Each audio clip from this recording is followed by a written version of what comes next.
लंका दहन एवं विभीषण की शरणागति। रावण कब समझने वाला था? वह तो अहंकारी था। उसने अपने सेवकों से कहा, इस बंदर की पूंछ में ही शक्ति है, जला दो इस पूंछ को। सेवक हनुमान जी की पूंछ को कपड़े से लपेटने लगे। हनुमान जी अपनी पूंछ को बढ़ाते गए। लंका के सारे बाजार का कपड़ा खत्म हो चुका। कपड़ों को घी तेल से भिगोया गया और फिर उन्हें जलाया गया। हनुमान जी ने कहा, यह तो पूंछ यज्ञ हो रहा है। रावण, अपने मुंह से जरा उसे हवा तो दो। रावण फूंक मारने गया तो उसकी दाढ़ी जल गई। हनुमान जी ने कई घरों पर कूद करके सारी लंका में आग लगा दी।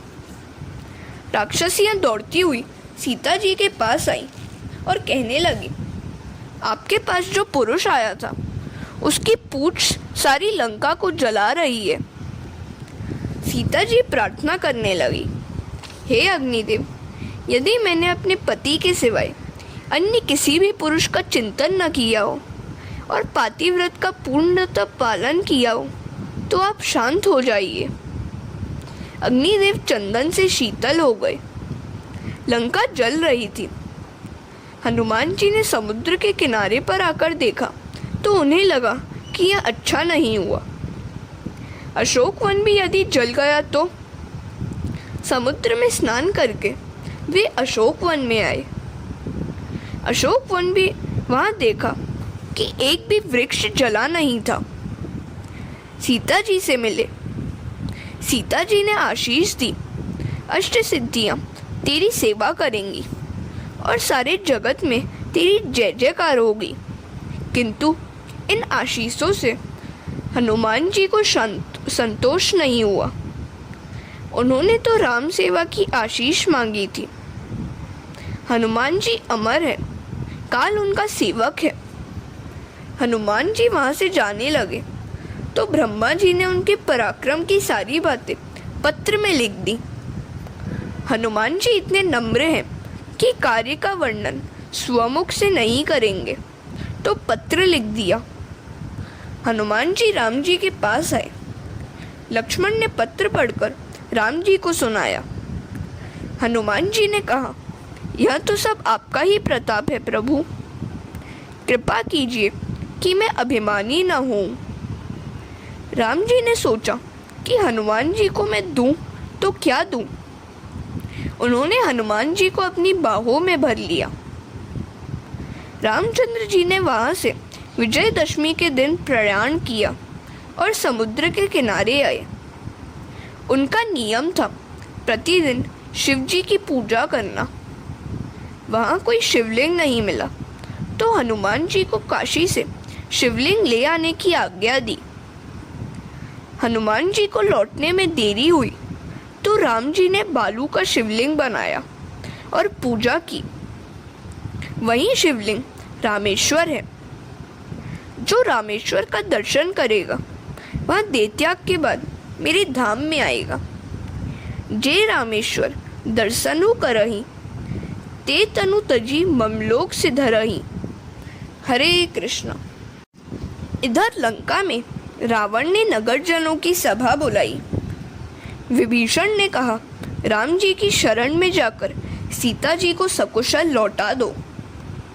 रावण ने गुस्से से विभीषण को लताड़ दिया। धन्य है विभीषण, जो लात खाकर भी बड़े भाई को वंदन कर रहा है। तुमको जो ठीक लगे वही करो, मैं तो श्री राम की शरण में जा रहा हूँ। विभीषण के लंका त्याग करते ही सभी राक्षस आयुष्यहीन हो गए। साधु पुरुष का अपमान सर्वनाश का कारण बन सकता है। विभीषण वानर सेना के पास आए।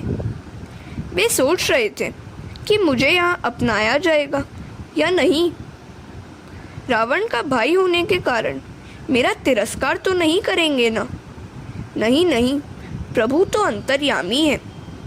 मेरा मनोभाव शुद्ध है, अतः वे मुझे अवश्य अपनाएंगे।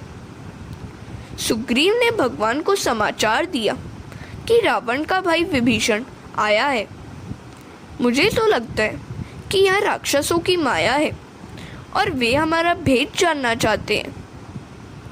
राम ने कहा, किंतु विभीषण क्या कहता है, सो तो बताओ। सुग्रीव ने कहा, वह तो कहता है राघवम शरणम गता। हनुमान जी वकालत करने लगे, उसके हृदय में छल कपट नहीं है, उसको हमें अपनाना चाहिए। राम ने कहा, सुग्रीव, विभीषण का स्वागत करो और यहाँ ले आओ। जब भी जीव मेरे सम्मुख आता है उसके करोड़ों जन्मों के पाप नष्ट हो जाते हैं। जो मनुष्य मन से निर्मल है वह मुझे प्राप्त करता है। मुझे छल कपट और छिद्रान्वेषण पसंद नहीं है। निर्मल मन जन सो मोही पावा, मोही कपट छल छिद्र न बावा। सुग्रीव विभीषण को ले आए। विभीषण ने कहा, नाथ, मैं आपकी शरण में आया हूँ। मेरे भाई ने लताड़ कर मुझे तिरस्कृत किया है।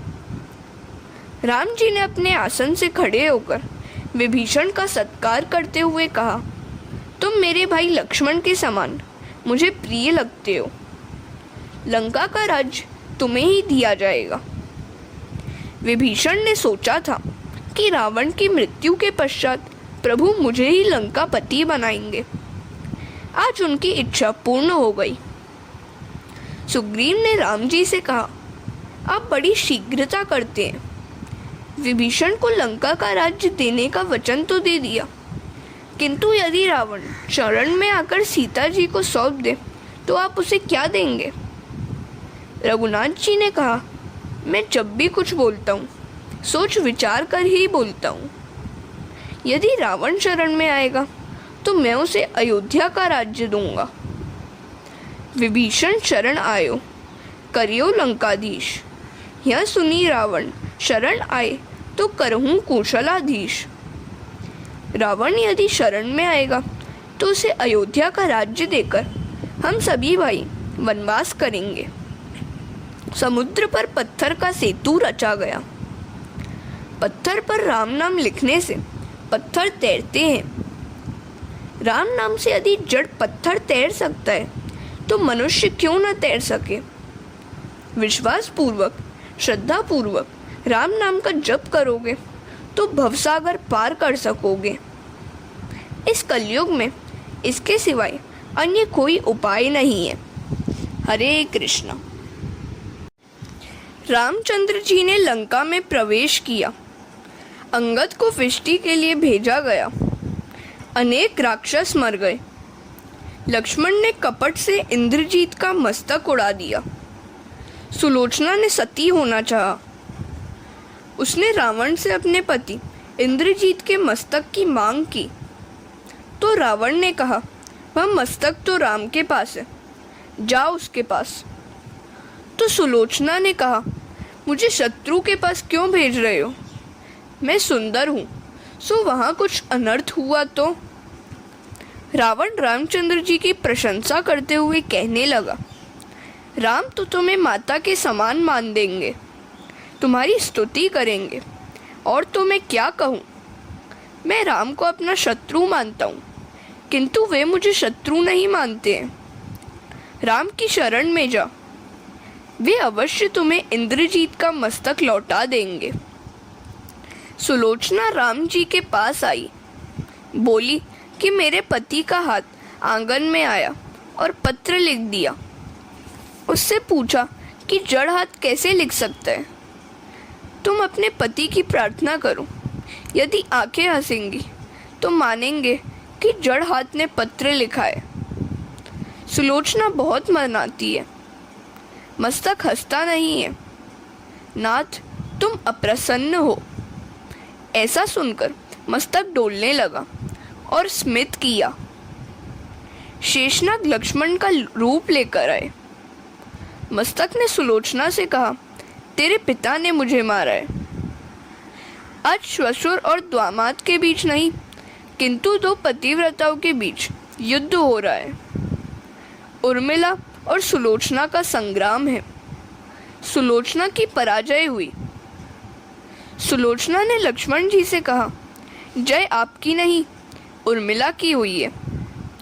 उसका पातिव्रत्य मेरी अपेक्षा श्रेष्ठ है।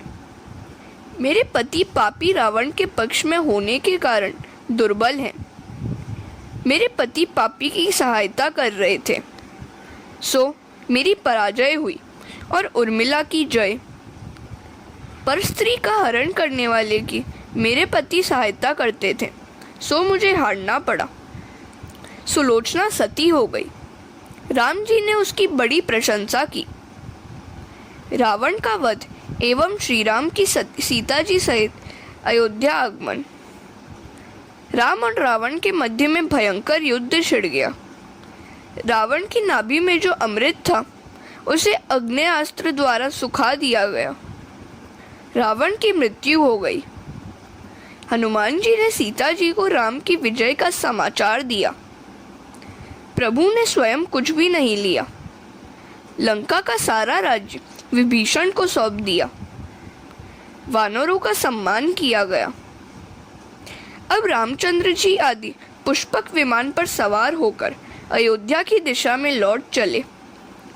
मार्ग में उन्होंने सीता जी को रामेश्वर का दर्शन कराया। विमान प्रयागराज आया। हनुमान जी को आगे बढ़ने की आज्ञा दी गई। हनुमान जी भरत जी के पास आए। भरत जी राम पादुका की पूजा करते हुए सीताराम का जप कर रहे थे। हनुमान जी ने कहा, भरत जी, राम लक्ष्मण जानकी पधार रहे हैं। हरे कृष्णा।